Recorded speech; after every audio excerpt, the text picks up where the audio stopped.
Hulagu Khan اسی منگو خان کا چھوٹا بھائی اور تولائی خان کا چھوٹا بیٹا تھا۔ کہتے ہیں کہ وہ اپنے باپ کا بہت لاڈلا تھا۔ اس کا باپ تولائی خان اس کی ہر خواہش کو پورا کرتا اور اسی چیز نے ہلاکو کو ضدی اور خودسر بنا دیا تھا۔ ہلاکو نے اپنے باپ کی سابقہ بیوی اور اپنی سوتیلی ماں سے شادی کر رکھی تھی جس کا نام دوکوس خاتون تھا اور وہ ایک عیسائی فرقے سے تعلق رکھتی تھی۔ چنگیز خان نے جو مسلمان ممالک فتح کیے تھے ان کا نظم و نسق ہلاکو کے ذمے آیا تھا۔ کہتے ہیں کہ اسے بغداد پر حملے میں کوئی زیادہ دلچسپی نہیں تھی بلکہ اس کی توہم پرستی اسے بغداد پر حملے سے ڈراتی تھی۔ اسے لگتا تھا کہ اگر اس نے مسلمانوں کے مقدس خلیفہ کو تکلیف پہنچائی تو اس پر عذاب نازل ہوگا۔ دوسری طرف وہ بغداد کی ناقابل تسخیر فوج اور قلعے کی مضبوطی سے بھی اچھی طرح واقف تھا۔ تو پھر ایسا کیا ہوا کہ ہلاکو خان نے بغداد کو دنیا کے نقشے سے ہی مٹا دیا؟ تو دوستو، بغداد ویسا بالکل نہیں تھا جیسا ہلاکو خان سوچتا تھا، بلکہ بغداد اندرونی طور پر بہت کمزور تھا۔ یہ شہر عیش و عشرت اور فرقے بازیوں کا گھر بن کر رہ چکا تھا۔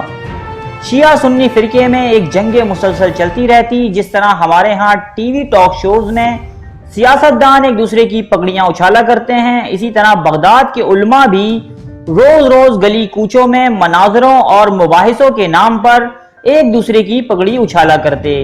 مورخ لکھتے ہیں کہ جب ہلاکو خان کی فوجیں بغداد میں داخل ہو رہی تھیں تو دوسری طرف بغداد کے بڑے بڑے علماء اس بحث میں مصروف تھے کہ کوا کھانا حلال ہے یا پھر حرام۔ خلیفہ کو ان سب چیزوں سے کوئی غرض نہیں تھی، اسے صرف اپنے حرم کی عورتوں اور اپنے بڑھتے ہوئے خزانے کی پرواہ تھی۔ کہتے ہیں کہ خلیفہ گھنٹوں بیٹھا ہیرے جواہرات کو دیکھتا رہتا۔ اس کا کہنا تھا کہ ہیرے جواہرات اس کی آنکھوں کو ٹھنڈک پہنچاتے ہیں۔ اسی خلیفہ کا ایک وزیر تھا ابن القمی، اسے ہم اگر غداروں کا جد امجد کہیں تو غلط نہ ہوگا۔ یہی وہ بدبخت تھا جو بغداد کی تباہی کا باعث بنا۔ ابن القمی نے اپنے قاصد ہلاکو خان کے پاس بھیجے اور اس سے درخواست کی کہ اگر وہ بغداد پر حملہ کرتا ہے تو میری مکمل امداد حاصل ہوگی۔ اس مقصد کے لیے ابن القمی نے سب سے پہلے فوجیوں کی تنخواہیں روک دیں۔ جب فوج کا اصرار بڑھا تو اس نے فوجیوں کو حکم دیا کہ وہ خود زبردستی شہریوں سے خراج وصول کر لیں۔ اس طرح سارے بغداد میں لوٹ مار کا بازار گرم ہو گیا۔ جب خلیفہ کو فوج کے خلاف شکایات موصول ہونے لگی تو ابن القمی نے سوچی سمجھی سازش کے تحت خلیفہ کو فوج کے خلاف اکسایا اور فوج کی تعداد کم کر دی گئی اور جو دستے شہر کی حفاظت پر مامور تھے انہیں دور دراز علاقوں میں تعینات کر دیا گیا تاکہ وہ لوٹ مار نہ کر سکیں۔ اس کے بعد اس نے مزید قاصد ہلاکو خان کی طرف روانہ کیے، یہاں تک کہ ہلاکو بغداد پر حملے کے خاطر اپنا لشکر لے کر نکل پڑا۔ بغداد کی طرف پیش قدمی کے دوران بہت سے عیسائی لشکر اس کی فوج میں شامل ہوئے، یہاں تک کہ آرمینیا کے بادشاہ نے بھی اپنا لشکر اپنے بیٹے کی قیادت میں مسلمانوں پر حملے کے لیے روانہ کیا۔ یہ مسلمانوں کے لیے وہ نفرت تھی جو صلیبی جنگوں کی وجہ سے عیسائیوں میں پیدا ہوئی۔ راستے میں ہلاکو کا سامنا پراسرار اور عجیب و غریب قلعہ الموت سے ہوا۔ یہ حسن بن صبا کا گھر تھا اور یہیں اس کی خود ساختہ جنت بھی واقع تھی۔ حسن بن صبا تو اس حملے سے کافی پہلے مر چکا تھا، مگر اس کے جانشینوں نے 6 پشتوں سے یہاں رہنے والوں کی زندگی حرام کر رکھی تھی۔ اس قلعے کا حاکم شیخ الجبل کہلاتا تھا، جس کا نام رکن الدین خور شاہ تھا۔ اس کا مقصد بھی بغداد پر اپنی خلافت کا قیام تھا، مگر ہلاکو نے اسے پکڑ کر اپنے بھائی منگو خان کو بھیج دیا۔ اس نے سوچا کہ اس کا بھائی اس عجیب و غریب شخص کو دیکھ کر بہت خوش ہوگا، مگر اس شیخ الجبل کی قسمت اتنی خراب تھی کہ راستے میں ہی سپاہیوں کو منگو خان کا پیغام موصول ہوا کہ مجھے اس شخص کو دیکھنے کا کوئی شوق نہیں، اسے مار دو۔ اس کے بعد ہلاکو نے پھر سے بغداد کی راہ لی، جہاں ابن القمی نے بغداد کو ایک پلیٹ میں رکھ کر ہلاکو کے سپرد کرنے کا انتظام کر رکھا تھا۔ بغداد کے چند دور اندیش لوگوں نے، جن میں خلیفہ کا اپنا بیٹا بھی شامل تھا، خلیفہ سے ابن القمی کی ان سازشوں کی شکایت کی، جس پر ہمارے عقل مند ترین خلیفہ مستعصم باللہ نے خود ابن القمی سے ہی مشورہ مانگا۔ ابن القمی نے اپنی لفاظی کی بدولت ان سب کو جھوٹا اور غدار ثابت کر دیا اور پھر ہمارے خلیفہ پھر سے مطمئن ہو گئے۔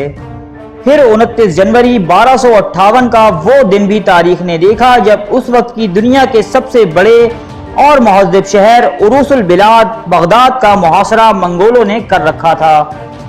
ابن اکلمی کی بدولت بغداد کا لشکر ہلاکو کے لشکر کے سامنے بہت چھوٹا سا رہ گیا تھا، جسے ہلاکو نے تھوڑی سی جد و جہد کے بعد منتشر کر ڈالا۔ ابن اکلمی نے خلیفہ کو مشورہ دیا کہ وہ ہلاکو خان کے سامنے سر تسلیم خم کر لے، جس پر وہ خلیفہ کو معاف کر دے گا اور وہ دوبارہ بغداد پر حکومت کر سکے گا۔ اسی مقصد کے لیے خلیفہ اپنے بیٹوں کے ہمراہ بغداد سے باہر ہلاکو سے ملنے گیا۔ ہلاکو نے خلیفہ سے کہا کہ اپنے شہر کے تمام لوگوں سے کہو کہ ہتھیار ڈال دیں اور شہر سے باہر آ جائیں۔ اس طرح خلیفہ کے حکم پر بغداد کے تمام لوگ شہر سے باہر آ گئے۔ منگولوں نے چن چن کر انہیں قتل کر دیا، کیا بچہ، کیا بوڑھا، کیا عورت اور کیا بیمار۔ لاکھوں لوگوں کا خون بہایا گیا، کھوپڑیوں کے مینار لگا دیے گئے، یہاں تک کہ دریائے دجلہ کا پانی ان کے خون سے سرخ ہو گیا۔ یہ سب مناظر خلیفہ کو دکھائے گئے۔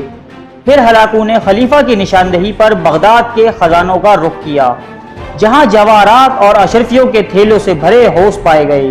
خلیفہ کا کھانا پانی بند کر دیا گیا۔ جب خلیفہ نے ہلاکو سے کھانا طلب کیا تو ہلاکو نے خلیفہ کے سامنے خزانے پیش کرتے ہوئے کہا کہ اسے کھاؤ۔ خلیفہ نے جواب دیا، میں اسے کیسے کھا سکتا ہوں؟ ہلاکو نے کہا کہ جس چیز کو تم کھا ہی نہیں سکتے تو پھر اسے جمع کیوں کیا؟ اسے اپنے لوگوں کی حفاظت پر خرچ کیوں نہ کیا؟ اتنی دولت سے تو تم ساری دنیا کی فوج خرید سکتے تھے، مہلک ترین ہتھیار بنا سکتے تھے، تو پھر اسے یہاں چھپا کر کیوں رکھا؟ اب اسے کھاؤ۔ اس کے بعد ابن اکلمی کو یہ کام سونپا گیا کہ خلیفہ کو اس طرح قتل کیا جائے کہ اس کا خون زمین پر نہ گرے۔ ابن اکلمی نے اپنے آقا بوڑھے خلیفہ مستعصم باللہ کو ایک قالین میں لپیٹا اور اتنی لاتیں لگوائیں کہ اس کا دم نکل گیا۔ بعد ازاں اسے منگولوں کے گھوڑوں سے کچلوا دیا۔ ابن اکلمی جو اس تمام تباہی کا سبب بنا تھا، وہ اس خواہش میں تھا کہ ہلاکو اسے خلیفہ بغداد کا خطاب دے، لیکن ہلاکو نے بغداد میں اپنا ایک آدمی گورنر مقرر کر دیا۔ یہ دیکھ کر ابن اکلمی بہت پریشان ہوا، وہ ہلاکو کے سامنے بہت رویا اور گڑ گڑایا۔ ہلاکو نے اسے اسی طرح دھتکار دیا جس طرح ایک کتے کو دھتکارا جاتا ہے۔ کچھ دن ابن اکلمی سے ادنا غلاموں والے کام لیے جاتے رہے۔ بالآخر ہلاکو نے اپنے سالاروں سے مشورہ کر کے یہ فرمان جاری کیا کہ جو شخص اپنے ہم مذہبوں، اپنے آقا اور اپنے ملک سے غداری کر سکتا ہے، وہ ہم سے کیا وفاداری کرے گا۔ چنانچہ ابن اکلمی کو بڑی اذیتناک موت سے دوچار کر دیا گیا۔ تو دوستو، یہ تاریخ بڑی عبرتناک چیز ہے، یہ ہمیں بڑے بڑے سبق دیتی ہے۔ امید ہے کہ آج کی اس ویڈیو سے آپ کو بہت کچھ سیکھنے کو ملا ہوگا۔ ارے فرینڈز، ایک منٹ، آپ ایسے ہی جا رہے ہیں؟ اتنی محنت سے ویڈیو بنائی ہے، ایک لائک تو بنتا ہے نا؟ اور دوسرا یہ کہ آپ ہمیں اتنی بڑی دنیا میں دوبارہ کیسے ڈھونڈیں گے؟ تو اس کا حل یہ ہے کہ آپ ہمارے چینل کو سبسکرائب کر لیجئے اور اس بیل کے آئیکن کو کلک کر دیجئے۔ اس طرح ہمارے آنے والی تمام ویڈیوز آپ تک پہنچتی رہیں گی۔ ارے ڈریے مت، یہ بالکل فری ہے۔